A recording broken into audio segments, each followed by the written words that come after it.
All right, hi everyone. Welcome back in to another episode of Matt Sports Talk. We're now recapping the women's games from last night, and without further ado, we are going to dive into that because there were lots of upsets yesterday. I talked about the men's games in my last video, so now we're going to do the women's games. And our first matchup takes us to Georgetown, Kentucky, where 5-seeded Georgetown faced off against 12-seeded Taylor, and this was all Georgetown here from the start. 83-58, the final score here. Taylor ends their year 17-13, but at least Taylor got there, got some good experience. That will definitely help them into making a bigger run next year. And looking at stats for Taylor, you got 20 points for Casey Warfel. Really no surprise here. She struggled shooting at just 6 of 24, 1 of 9 from 3, but she was 7 of 9 at charity stripe. She also had 5 steals, which is really, really good to see that. 1 rebound as well. You had 10 points for Maddie Allen and 10 rebounds, a double-double for her. She was 3 of 10 shooting, 1 of 3 from deep, 3 of 4 at the line. 7 points for Marissa Trout, 3 of 7 shooting, 1 of 1 from deep, 4 rebounds, 1 assist, 1 block. 4 points for Quinn Kelly with 6 rebounds and 1 assist. And only 2 points for Selena Blount, who struggled shooting at just 1 of 6, 2 rebounds and 3 blocks. That was a really, really good positive thing, especially on the defensive side of the ball for Blount. And off the bench, you had 8 points for Emma Full with 4 rebounds, 3 assists, 2 steals. 5 points for Kendall Seitzema, 2 of 3 shooting. And then Katie Moyer, Kaylin Bunch got some playing time, as well as Micaiah Musselman, 2 points, 1 of 1 shooting. And the other 2 did not, actually the other 3 did not score. However, Emma Anselit, she was 0 of 6 shooting, but had 5 rebounds, 1 assist, 1 steal. And Taylor struggled shooting at just 30%, 21 from 3. They were really decent at the free throw line, converting 11 out of 15 for 73. And another downside, they had 17 turnovers. Georgetown had 14, so pretty even there. And then you had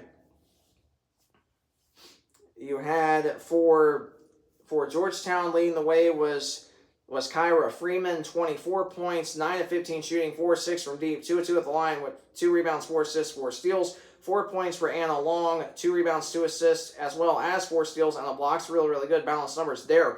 20 points for Daisy Gale and 14 rebounds, so a double-double for her. 4 assists, 1 steal, and 1 block. 7 of 17 shooting, 6 of 10 at the line. 13 points for Daisha Reed, 4 of 10 shooting, 3 of 10 from deep, so she struggled shooting, but was 2 of 4 at the line. 3 rebounds, 2 assists, as well as a steal. And then 6 points for Jordan Day, 3 of 5 shooting, 6 rebounds, 1 assist, and 1 block.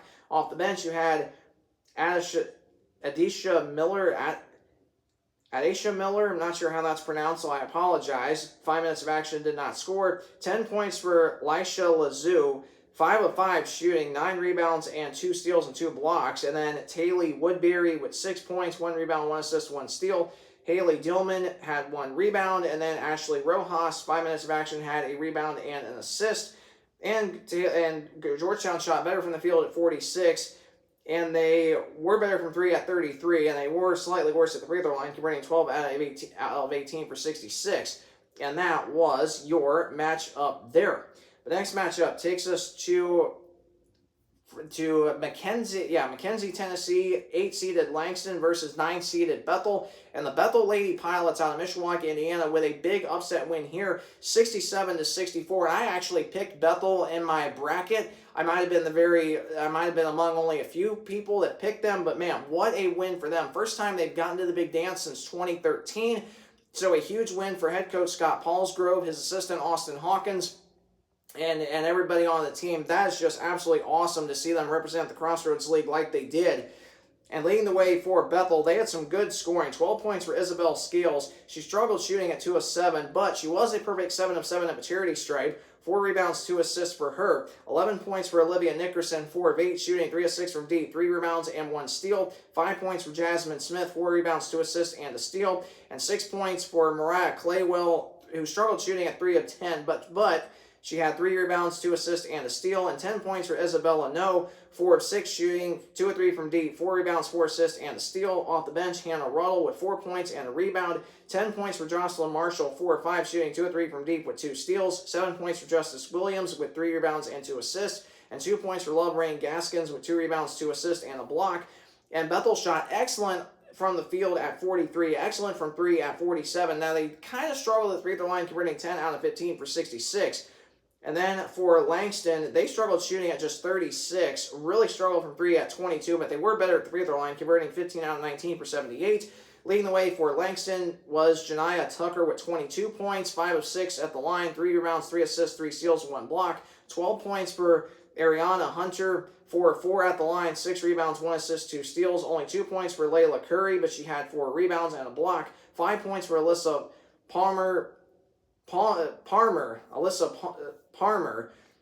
points for her, 4 rebounds, 1 assist, 1 steal, and 9 points for Daisha Thomas, 3 of 5 shooting, 3 of 3 at the line, 3 rebounds, and 1 steal. Off the bench, Jermari Harris, at 11 minutes of action, had 2 rebounds, 3 assists, and a steal. Morgan Dow played the last minute of the game, no statistics.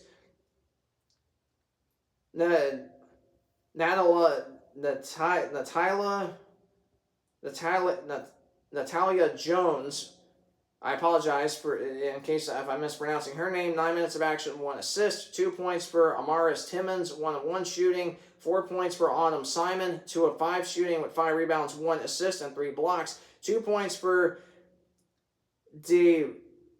Diaz-Henny Harden, 2 of 2 at the charity stripe, which was her only point, 6 rebounds and 2 assists as well. And Alexandria Jefferson with 6 points, 2 of 3 shooting, 1 of 2 from deep with 3 rebounds and 1 block. And that was your matchup there.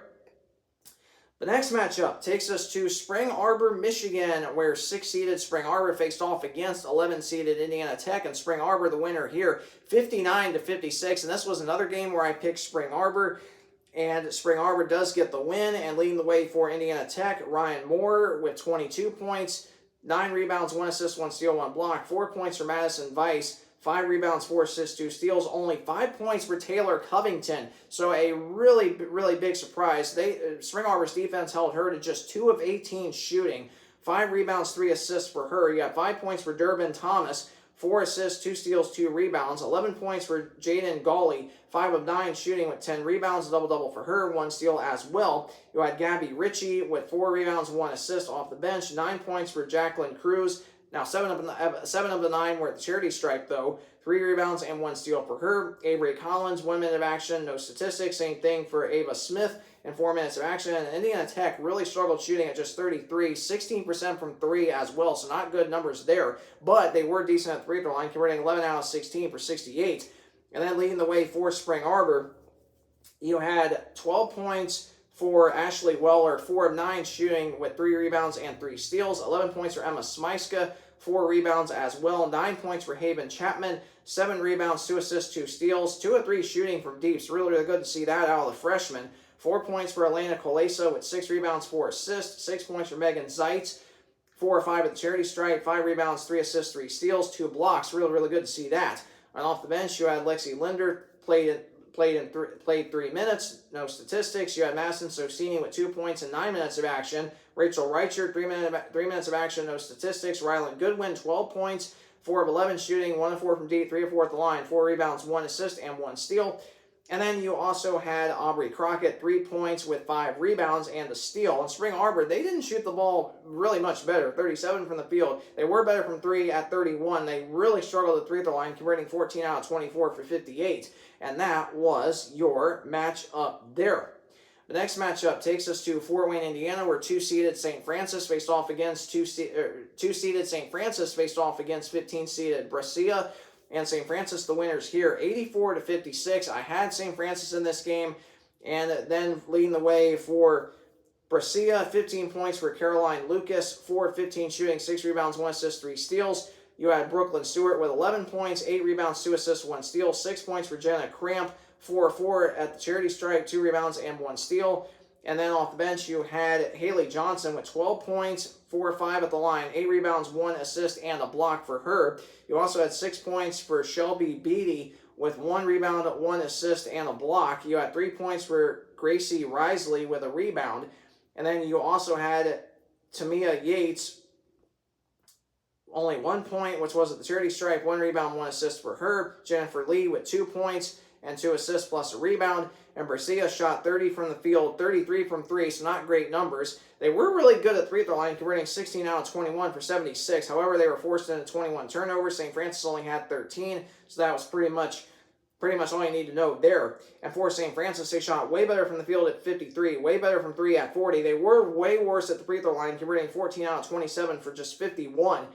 And leading the way for St. Francis, you had 19 points for Isabella Gizzi, 7 of 10 shooting, 3 of 5 from deep, 2 of 2 at the line. She had 4 rebounds, 1 assist, and 2 steals. 11 points for Taylor Fordyce, 4 of 6 shooting, 1 of 2 from deep, 2 of 3 at the line, 4 rebounds, 1 assist, 2 steals. 6 points for Julia Mansella, 3 of 7 shooting with 1 rebound, 2 assists, and a block. 15 points for Renna Schweiderman, 6 of 9 shooting, 4 rebounds, 3 assists, 2 steals. Off the bench, Samaya Stout with 5 points with a rebound and 2 steals. Diona Craig, 6 minutes of action, did not score. Ashley Cox, 8 minutes of action, did not score. 9 minutes of action, Allison Shue with 2 points and 4 rebounds plus an assist. 2 points for Emma Royce. That was at the free throw line. 2 rebounds as well. 4 points for Rachel Harshman. 2 of 3 shooting with a rebound. And the big one for St. Francis was Callie Gregory. Really no surprise. And she, with yesterday's win, she eclipsed 1,000 career points. And she's only a sophomore. So, man, what an achievement for her. She was 7 of 11 shooting, 3 of 4 from deep, 3 of 4 at the charity stripe, 7 rebounds, 2 assists, and 2 steals to go along with that. So, man, what a job by her. And that was your matchup there. And our next matchup will take us to Indianapolis, Indiana, where 1-seeded Marion faced off against 16-seeded Haskell College. And Marion, no problem here. This game was close for a while, and then Marion pulled away 96-67 the final score. And for Haskell, of course, I'm not going to really dive into their statistics. They shot 45 from the field, 35 from 3, so not bad. 10 of 14 at the charity stripe for 71. 18 points for Angela Astorga, 7 of 8 shooting, 6 rebounds, 2 assists, 4 steals. And then I'm just going to only pronounce a couple of these names, at least that I can pronounce at least really, really well. 5 points for Elena Stevens with 4 rebounds and 1 assist. You had 14 points for Tirja Penn with 3 assists, 1 steal. 12 points you had for, I don't know how to pronounce her name, Anna Dalfin Ias. Again, I apologize if I'm not pronouncing that correctly. 5 rebounds, 3 assists, and a steal for her. And then off the bench, you had 1 rebound and 1 steal and 6 minutes of action by Lish Spoonhunter, which was really, so again, obviously, you know, some of the, you can tell that this college, they're native Indian. At least you can pretty much probably will know that. And so those are just a few of the key stats for them. Now for Marion on the other side, Marion had some really, really good scoring. Abby McNally, really no surprise here, 19 points, a perfect 6 of 6 shooting, 7 of 9 at the line. She had 7 rebounds, 2 assists, 3 steals, and a block. It's really, really good to see that. 12 points for her sister Kylie, 3 of 5 shooting, 5 of 6 at the line, 6 rebounds, 4 steals, and 1 block. You had 12 points as well for Madison Bailey and 10 rebounds, so a double-double for her. She had 6 rebounds or 10 assists, I stand corrected, so she did have a double-double. 12 points, 10 assists, 6 rebounds, 4 steals. Really, really good to see that. And then you had 7 points for, 7 points for Taylor Double, 2 rebounds, 2 assists, and 2 steals. Only 4 points for Olivia Faust, but she had 3 rebounds, 2 assists, and a steal, though. And off the bench, you had Aubrey Frank with 11 points, 4 of 6 shooting, 3 of 5 from deep, 3 rebounds, 2 assists, 7 points for Kennedy Coleman, 2 rebounds as well. You had Emma Simpson, 2 minutes of action, had a steal, 4 points for Violet Shuluga, and 7 minutes of action, 2 of 3 shooting with an assist and a steal. 3 points for Zoe Wheeler with 2 rebounds. And then Eva Fisher, 3 minutes of action, had 2 rebounds. Emily Grimm, 5 minutes of action, 2 points, 1 rebound. And Kenna Kirby, 15 points, 7 of 13 shooting, 1 of 3 from deep. She had 5 rebounds, 4 assists, 3 steals, and a block. It's really, really good to see that. And then for Marion, they shot better from the field at 45. Actually, both teams are even from the field at 45. Marion slightly better from 3 at 38. And both teams pretty even at the free throw line. Marion 22 out of 29 for 76. And that was your matchup there. Our final matchup takes us down to Rio Grande, Ohio. 7-seeded Cumberlands out of Kentucky against 10-seeded Indiana Wesleyan. And boy, this was a great game. And of course, I probably said this in all my videos so far this year.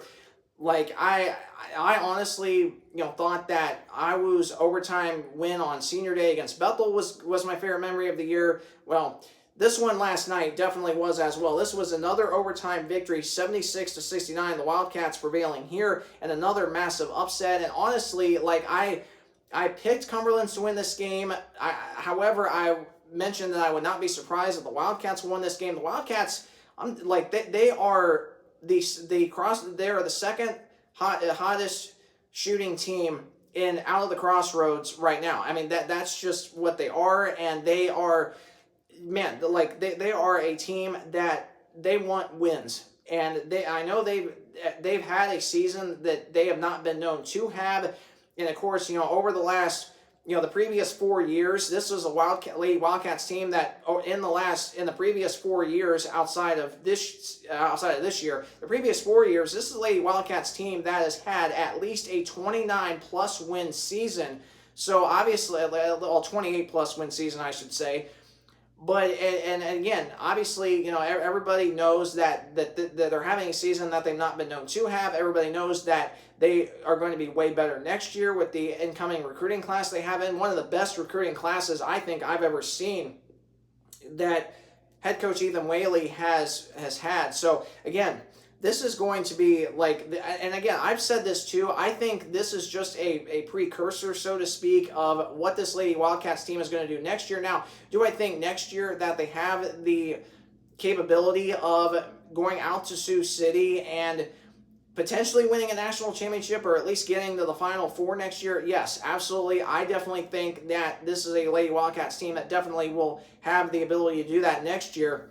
But it's going to be interesting to see how it plays out, that's for sure. Of course, I was at this game last night in Rio Grande, and it was just absolutely amazing and amazing atmosphere.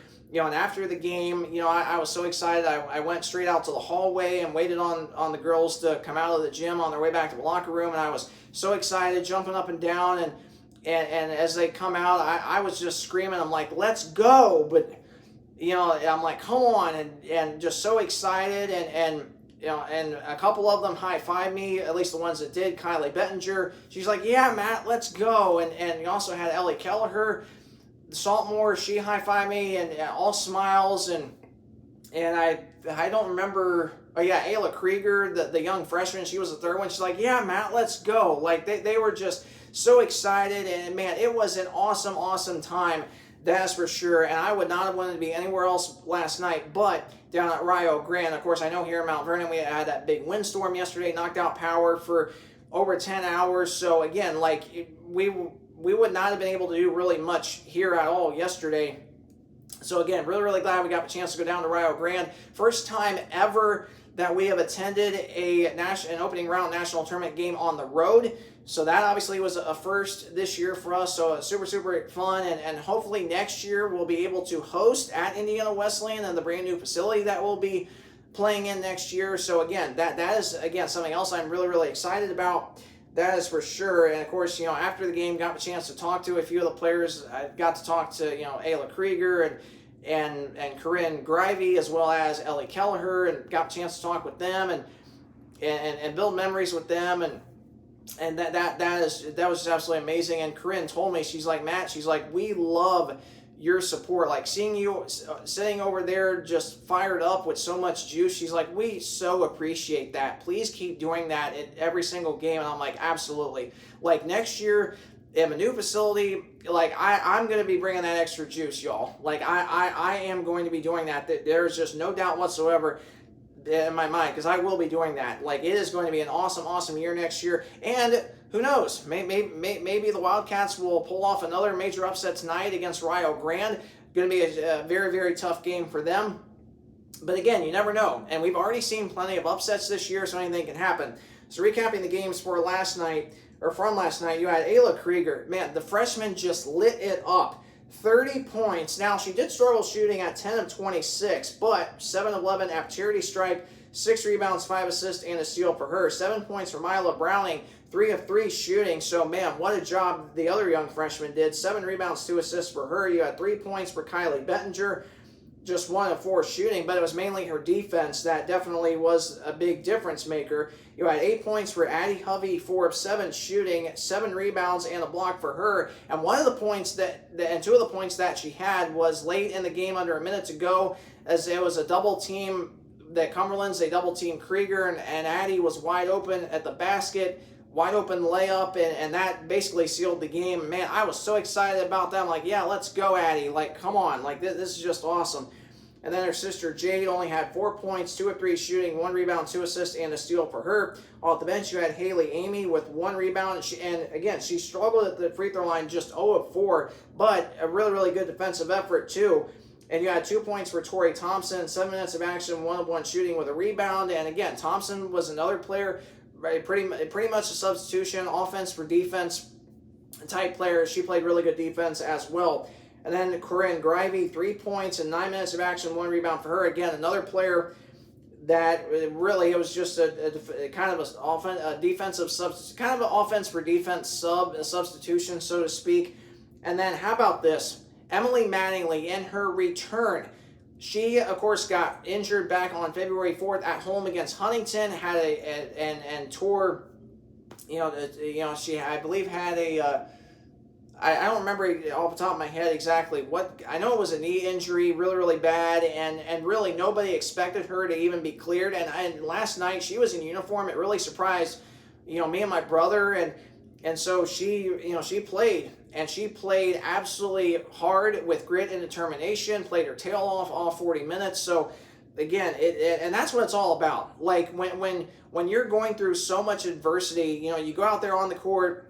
And you just play with so much grit and determination, and that is a player that Emily Mattingly has been. She had 10 points, 4 of 8 shooting, 2 of 3 from deep, and her 2 3-pointers basically were the difference maker in Iowa winning the game. So that made it even better. She had 3 rebounds and an assist as well. And then how about this? The young sophomore Ellie Kelleher. 9 points, 2 of 6 shooting, 1 of 3 from deep. And man, when she had that 3-pointer, I'm like, let's go. I'm like, let's go, Ellie. Like, this is, man, I was so excited. And oh my gosh, it was just absolutely incredible. Just incredible. And Kelleher was 4 of 4 at the charity stripe, and she is the leading free throw shooter on the team this year in terms of the players that are 100% fully healthy. She also had 1 rebound and 3 assists to go along with that.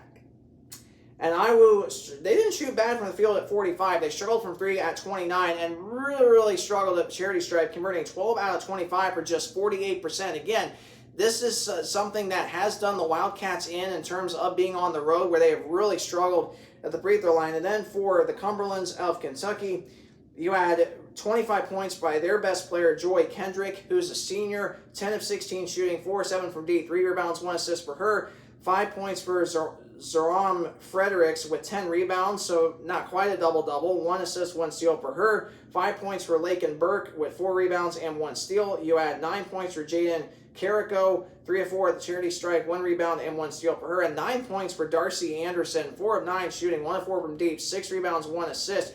And she had a really, really good game, especially defensively, and had a big 3-pointer. So again, she's only a redshirt freshman, so she'll only get better moving forward. And then off the bench, you had Peyton Mounts with 5 points, 4 rebounds, 2 assists, 8 points for Noelle Smith with 6 rebounds, 2 assists, 2 steals, 6 of 8 at charity stripe. One of their better free throw shooters. 3 points for Aiden Clark with 2 rebounds. And then you also had Amy Thompson, 6 minutes of action with 2 points and 2 rebounds. And the Cumberland struggled shooting at 35 from the field, 27 from 3, and they were slightly better at free throw line, albeit by not a lot, 16 out of 31 for 56. And that was your matchup there.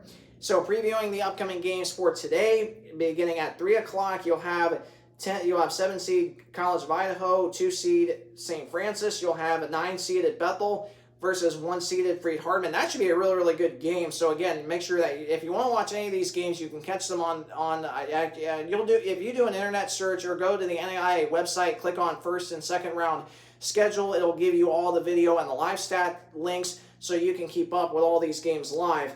The 5 o'clock games tonight, of course, these are all Eastern. You'll have 3-seed Tennessee Southern, 6-seed Spring Arbor, 9-seed Huntington, 1-seeded Bethel, Tennessee. You'll have 8-seeded Columbia, 1-seeded Marion. I'm really intrigued at that matchup because I think that's going to be a really, really good game. It was hard for me to predict that one. I have Marion very narrowly in that one, but it could go either way. And then the other big game tonight, 10-seeded Indiana Wesleyan at 2-seeded University of Rio Grande. So that is an updated view, or previewing the games for today. Updated standings very quickly. Bethel goes along to 21-10. Huntington goes along to 19-11. That was actually the other game I forgot to recap, was Huntington 19-11, 18-13. Indiana Wesleyan. Taylor ends their year 17-13. St. Francis goes to 28-4. Spring Arbor 23-7. Marion 30-2. So the last game I forgot to predict was, or I forgot to recap very quickly, was Huntington and Oregon Tech. And of course, I mentioned Huntington had the upset here, 33, 28, 68 respectively for the shooting totals. 14 points, Addie Shank.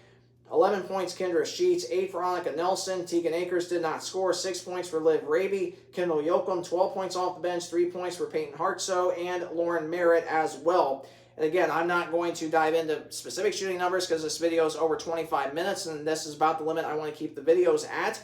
And for Southern Oregon, they shot worse, 28-18, better at the free throw line at 77. 10, 16, and 12 points respectively by Olivia Sprague, Ayla Marston, and Tatum Schumerbach for the Owls of Oregon Tech. And then everybody else, Chelsea Ching and Avery Andrews, Josie Ramos, and Kendall Feely were all in. Basically, they only scored a couple of points. And that was your matchup, or a brief look at your matchup there. And that concludes recapping all the games on the women's side. So after this game, I'm going to go over my updated bracket with you and make sure that you stay tuned for that. If you did enjoy this video, please either like, comment, or subscribe. Any one of those options helps me out greatly. Thanks so much for tuning into this video. Can't wait to be back with you momentarily looking at my updated bracket. God bless.